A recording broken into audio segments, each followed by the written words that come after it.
Hello and welcome to Rasa Livestreaming, I think is what this stream is called. I forget what I named it. But today we're going to be talking about avoiding over-engineering with Rasa. I'm gonna wait just just a little bit to make sure that the stream worked well. Great. Hopefully no more internet issues to make my life difficult. So, avoiding over-engineering with Rasa. I made slides today, but please feel free to jump in if you have questions. I think that's probably going to be a little bit of a shorter one, but a very important topic and one that I hope will save everybody a lot of time and headache. So, first off, what is over-engineering, you may be wondering. Maybe you're familiar with this term, maybe you're not. But the basic idea is that you have a complex solution to a problem when a simple solution, just making sure I can see all the chat, a simple solution would be better. So you'd get, equivalent performance for less time and money. And why does it happen? Well, often complex solutions are fun to build, right? It's nice to have I don't know, an interesting problem that you're working on, but that doesn't necessarily mean that they're fun to maintain or launch. So it's an issue because when you add complexity to a project, that adds time and money. So it adds, engineering time, it adds maintenance time because complex things are harder to, harder to maintain, harder to understand, harder to document. And all those things also cost money. And in the machine learning field in particular, that also means that you're probably going to be spending, more compute budget on model training, more, storage time for feature storage maybe, and that costs money. Should you never add complexity to a project? No, of course not.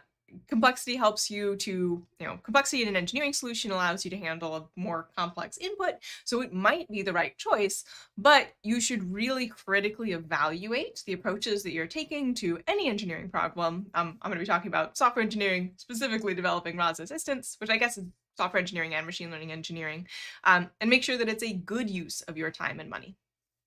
So with no further ado, here are the sorry, I'm running into a better choice up there. Here are the specific categories that I see most often where people tend to do over-engineering, tend to spend, too much time, too much money, and could really pare down on the amount of work that they need to do. And if you stick around for the end, I got a little bonus. So first off, guessing too much about users. If you've been using Rasa for a while, you know that we are going to always say that user data is the best data. You should get your system in front of users as soon as possible. Don't guess about what they want, see what they're trying to do, and then meet them where they are. So that sort of general process is called conversation-driven development, CDD. Those of you who are on the channel all the time, you know what I'm talking about. I do not need to go into more detail, but there are other methods as well, right? Like UXR, user experience research. You can find out what people want, what they're trying to do. And this little jar of candy is like one of those games where you guess how many candies are in the jar. My solution would be to count them rather than trying to guess in this extended metaphor. Another thing to think about is that when you are making guesses, you are going to be wrong. So that's true, generally about machine learning systems. When they're guessing, they're going to be wrong some portion of the time. But also, when you're trying to predict the behavior of people who are using your system, you're gonna get it wrong sometimes. And you don't necessarily have to, right? You can see what they're doing instead of guessing. And a really common problem here is that as I'm trying to guess what users are going to want to do, I, as somebody who's really close to the system, might pick up on a rare behavior, and I might spend a lot of time engineering a solution for that rare behavior that maybe comes up once a week, once a month, and that you could have a graceful failure for rather than trying to have a system that can handle. So an example for these, the last two things we talked about on the office hours on Wednesdays, you can go check that out if you're interested. Multi-intent, so a single turn where a user has multiple intents. I hear about it a lot from developers. I don't see it that much in practice, right? It's pretty rare for, an assistant that I've built and worked on to have a lot of people who are trying to do multiple things in the same turn. It happens like occasionally, and if it's happening pretty commonly for your assistant, maybe it makes sense to spend time building out, a a specific multi-intent for the two intents that are showing up together, and B, a way of handling those two intents showing up together, but maybe you don't need to, right? Negated entities. Is it something that's genuinely showing up? Are people asking for like anything but an Italian restaurant, for example? Or is that something that you think might happen that isn't actually happening? So it could be happening. It could be something that it makes sense to spend a lot of effort on because it's a common use case, or it could be a use case that you think will be common that ends up not being common. So, uh, Zella says their solution to the guessing how many problem would be just to eat the candies. Yeah, that could work.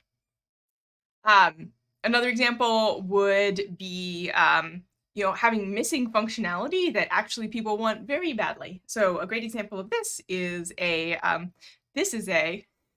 personal example, using a chatbot that lets you cancel a service, but doesn't let you uncancel a service, right? And I had some very, very frustrating interactions with this chatbot, and it also wouldn't pass me to a person. So if that is a common use case, which based on, checking online to see if it's something that other people also had a problem with, it seems to be for this particular system, then it might make sense to include a functionality that you didn't think would be important because it shows up.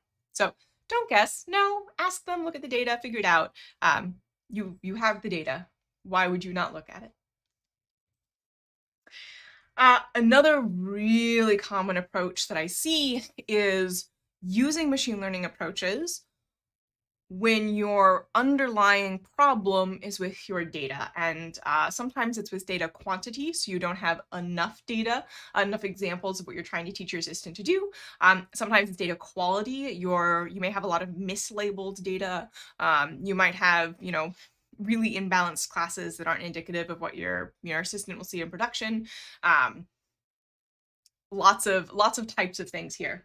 A big one that I see is people trying to jump into fine tuning really early. So for most situations, the sort of out of the box Rasa solution for English should work okay for English. And the vast majority of improvements you will get will be from increasing the amount of data that you have, increasing the quality of the organization of your data, and rephrasing your question in a way that is more tractable and useful, rather than really trying to do model comparison and selection. I'm not saying there's not a point where you should do that, but that point will probably come, after you're in production, honestly, and have a lot of data to do that model comparison and selection with.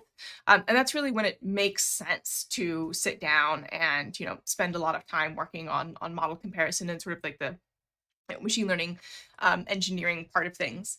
And some of you might know, I used to be a developer advocate for Kaggle, and I do, with love in my heart, blame Kaggle for this a little bit. Almost every machine learning production problem is not going to be like a Kaggle problem. Spending a lot of time fine-tuning a model and ensembling models and creating this huge monstrosity is not going to help you as much as getting, 1,000 more training examples. Yeah, so a couple examples where people bring this up and I'm like, oh, there's something that probably is a data problem and not a machine learning problem. If you have really good performance across all of your intents except one, probably there's a problem with that intent data. So either it's too diverse of an intent, you're trying to capture too many different things, or you don't have enough data, or you have way more data for that than the other. There could be a data imbalance problem. So I mentioned here with the class imbalance, I would, in the ideal situation, you should have training data distribution that more or less matches the distribution of data you see in production. What data will you see in production? Well, I mean, what data does your test users provide to the system? Because that's probably going to be a fairly good proxy. Another big warning flag here is focusing on model confidence. I say model confidence. Confidence is a measure at the specific inference level. So every inference judgment will have a confidence value associated with it. It's not something you shouldn't tune on that, right? That is giving you additional information on the metrics besides, what it is that you're optimizing on, your overall system performance, your specific, targets or KPIs or whatever. It is information. It is not something you should necessarily tune on, and having low confidence and high accuracy is probably just fine. That's not an issue. Conversely, you can definitely, I guess this is not conversely, this is a continuation. You can definitely overuse machine learning. So there, that says path, not pat or pa. So particularly for entities, I see this a fair amount, where people will have, a set of entities that they're interested in, and they will try to build like a food type detector that detects all food words. When what they're trying to have people do is order from a menu, and they have the menu, they have the list of all food items, right? So it would make more sense to use some sort of lookup, right? A great question to ask yourself is, do I know what format the data will be provided in? And by format here, I mean sort of at the string level. Is there going to be a, repeatable structure of string that I'm going to see with this particular entity? If so, that's a regex problem. Well, it's a problem with the regex solution. Regular expressions, you don't necessarily have to write the regular expressions. Duckling is a really good library that helps out with that. There's a lot of Python libraries. We've got many built into Rasa. But you don't need to, you don't need to guess what sequence of numbers is going to be a phone number when you know the exact pattern that a phone number will follow, if that makes sense. So I talked about the list of foods versus training a food detector, training an address extractor, particularly if you know, hey, this is a bot that's going to be handling food delivery in Bangalore. I know what the structure of those addresses are going to be like. I can use a regular expression to extract those addresses. I may need to do like a little bit of tweaking to get something that's exactly applicable for my situation. But trying to do that with machine learning does not make sense. It'll be way more work, and you'll need way more data than you would if you just built a rule. Conversely, this one's a conversely. It also, you don't want to overuse rules, right? They have their place. They're good for, really structured, predictable things. But if you need flexibility, like this person, it makes sense to use machine learning in that example. So dialogue management, I think, is a core example here. If you know that you're always going to have the exact same structure flow of conversation, and that there are a very limited number of things that people are going to want to do with your assistant, maybe rules make perfect sense. But if you know that people are going to try to have, more robust conversations, are going to get, off track with your assistant, are going to, ask other questions, then it makes sense to use machine learning so that you can handle those flexible situations without having to sit down and write exactly what will happen in each one of those. It says, so more structure is less ML. Yeah, I would say that that's a good summation. Yeah, if you can easily generate a rule to describe the output, then you should do the thing that's easy and use a rule. Yeah. So the sort of the height of this is building a really complex state machine for dialogue flows. That's not dialogue flow of the system, that is flows of dialogue. And this was the state of the art for many years in dialogue systems, was to have these hand-built, structured, dialogue trees that people would walk through. You don't need to do that. We have the joy of having systems that can handle flexibility and can guess and make informed guesses based on the examples that you provide. Like the TED policy, which is one that we've developed at Rasa, but there's a lot of dialogue policies that use machine learning that are much more flexible. Another example here is if you expect to have like out of scope questions, sitting down and handwriting a rule for every out of scope question or every type of out of scope question does not make a whole lot of sense. It would make a lot more sense to be like, hey, I want one rule if out of scope, then I say I can't do that. And maybe you pass them over into another thing. So instead of, creating complexity within the rules, you just use a single rule. Over future-proofing, this is another one. So particularly when you're sitting down with, whoever the stakeholders on the product, you're imagining together the wonderful future where the chatbot is built, it's in production, people love using it, it's saving everybody a whole bunch of time, and you start to, think about all the possible ways that you could extend your chatbot, right? You could add support for a bunch of different languages, a bunch of different platforms, many different workflows, right? Maybe you have like a sister company, you want the sister company to be able to use the same chatbot, for example. I think that's good. I think it's great to dream about what could be. But at some point, you need to sit down and like figure out when you're going to do this work and what makes sense to tackle first. So you may have heard about the idea of MVP, or minimum viable product. What is absolutely going to need to happen as soon as possible to make this actually work, and what's like a nice to have that maybe you can deal with in the future if you have, time and capacity for it. So I think a really great way, I'm in the US, we tend to use quarters for planning, financial quarters. So what are you going to do this quarter? What can you reasonably do this quarter? What do you have capacity for? What about this year? And I wouldn't do engineering support for things that you are not going to launch within a year, or probably even within a quarter, personally, depending on the situation that you're in. Hi, Osvaldo. So if you're building an assistant as part of like a very large ongoing effort that there's a lot of support for, and that larger effort has a multi-year plan, then maybe it makes sense to plan out further. For most folks I talk to, that's not the case. So a great example of this would be if I'm building my chatbot, I don't need to start adding intents and flows for a product that doesn't exist yet. If it's a customer support chatbot, I can wait until the product's done and then add them, right? Or I can do it as part of the launch process. I shouldn't be, anticipating what a product's going to look like 6 months ahead of time, because it might change really dramatically in that time. Or if there's a platform that, like, I don't know, somebody's cousin started and you're like, well, maybe this could be really popular in a year. Maybe we'll start adding capacity for it. If nobody who's using your chatbot wants to use it on that platform, you have wasted a bunch of effort.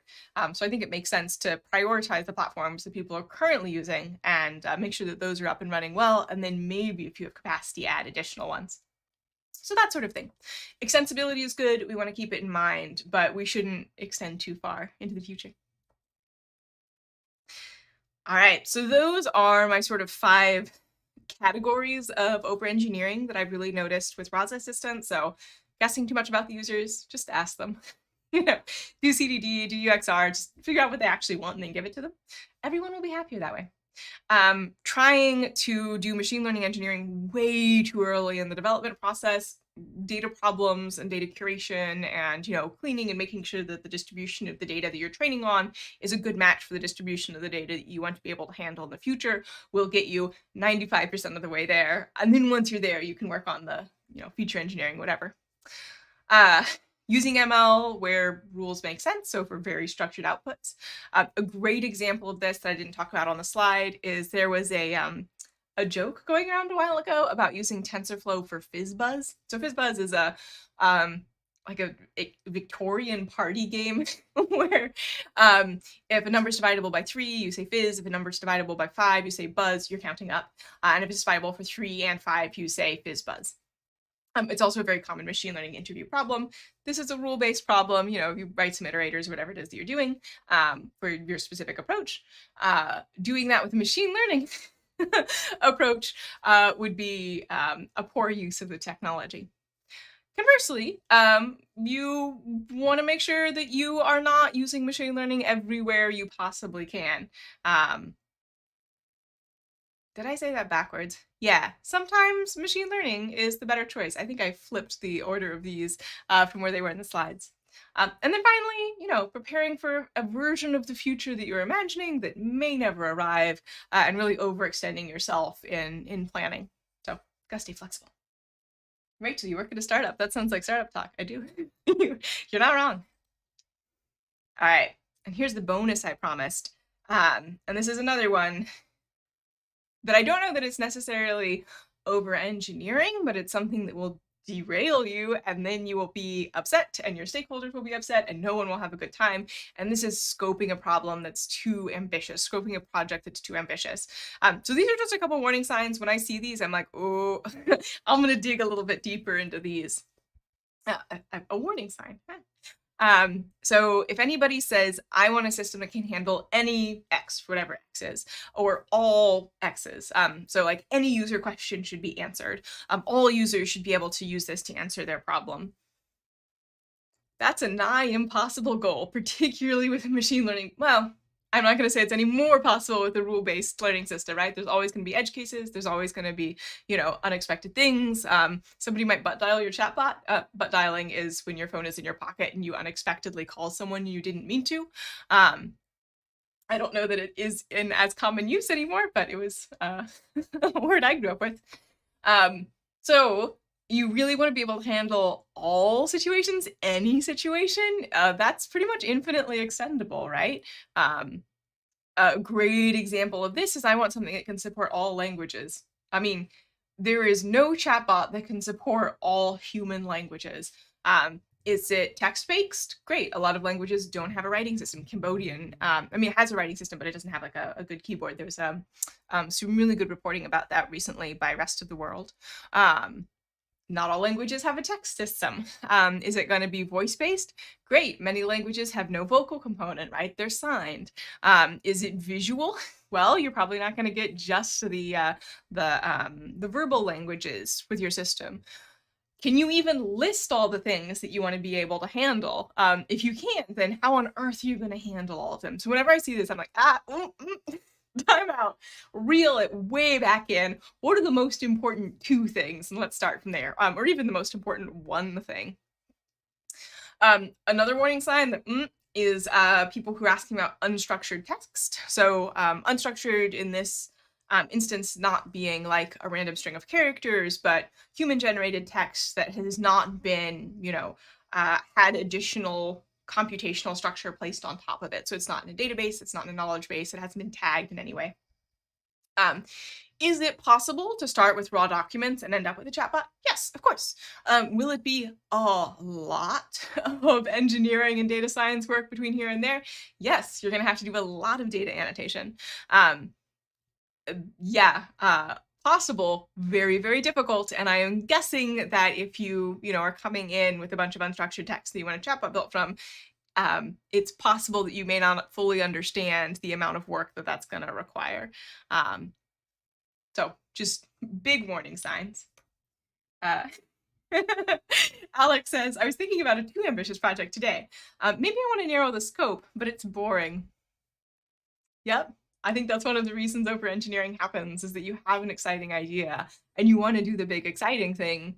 But I mean, the first step is never going to be onto, the wild mountainside unless you're already living on a mountain. It's going to be outside your front door. And the final thing that makes me go, are you sure? Is anything with prediction and forecasting. So this is, a major area of machine learning. I would say that we have, for things like, I was going to say for things like seasonality, you can generally get fairly robust models. I don't know as you can anymore. The system's underlying seasonality are changing pretty much. So even there, not a great example. Do you genuinely need prediction or forecasting, right? Is it core to your use case? Is your use case important to you? Is it viable? Is it useful? Is it a net good to humanity, to zoom out real far? What will you do when the system is wrong? It's going to be wrong. All prediction, all forecasting is a guess. It's a specialized type of guess, but it's a guess. So what are you going to do? And finally, how will you know? How will you know when your system is wrong? How will you communicate to users the amount of risk? Most people are not great at interpreting, things like odds ratios just because they haven't been trained in it. Not that they can't. Are you going to, educate everyone who tries to use your assistant on odds ratios so that they can make an informed decision? Okay, that's a great goal. I commend that.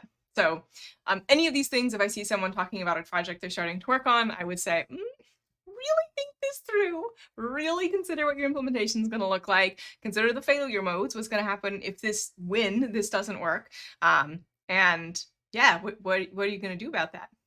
So, that was the last slide that I have. I should have put another slide with the title in the beginning, at the end rather. So just check out, these are some warning signs that suggest to me that maybe you're trying to do too much. And here are the specific places where I tend to see people trending towards overengineering. If you have a sufficiently complex, mature, robust chatbot, maybe these things aren't overengineering for you. Maybe they are the correct amount of engineering, and you're going to get good return on that investment of engineering time and resources and support. But don't start here. These are for like down the road. You'll get to there. All right. Thank you so much for joining, everybody. I think I'm going to actually wrap it up there. I don't see any other questions. I hope this was helpful. I know it's a little bit of a Debbie Downer to be like, hey, you know that super fun thing that you thought you'd get to do all day when you started building machine learning chat bots, and you'd be like fine-tuning models and stuff. Probably actually not yet. Maybe once it's been in production for a while. T-Mobile is a good example. They do a lot of model comparison and machine learning engineering, but their chatbots are also handling millions and millions and millions of utterances. So they have like the bones there, and they also have the scale of data to train, a big fine-tuned model that works really well for their specific use case. Heather Nolis has a talk on our YouTube channel about it if you're interested. Alex says, I'll pay attention to your advice. Thank you. Yeah, you're very welcome. I hope it helps. I hope this saves everybody time and heartache and, frustration. And we will be back next Wednesday. So the wonderful Emma W., our community manager, who some of you may know, will be doing office hours on Wednesday. That should be a good time, and make sure to tune in for that. That'll be at 9 a.m. our usual time, I believe. Check for the YouTube channel. We'll schedule it ahead of time. And I will not be streaming on Friday because it is a holiday in the US, but do check our schedule for things that might be coming up very soon that are very exciting around maybe some sort of big announcement we might have. So yeah, check that out. Oh, nice. Self is just starting a master's in data science next Tuesday after 20 years of structured programming. So very helpful. Great. Yeah, the shift from traditional software engineering to machine learning engineering requires a like big conceptual not entirely switch, like a lot of the same fundamental best practices are the same, but different way of thinking about things. So have a great weekend, everybody. Stay safe out there, and I will see you not next week,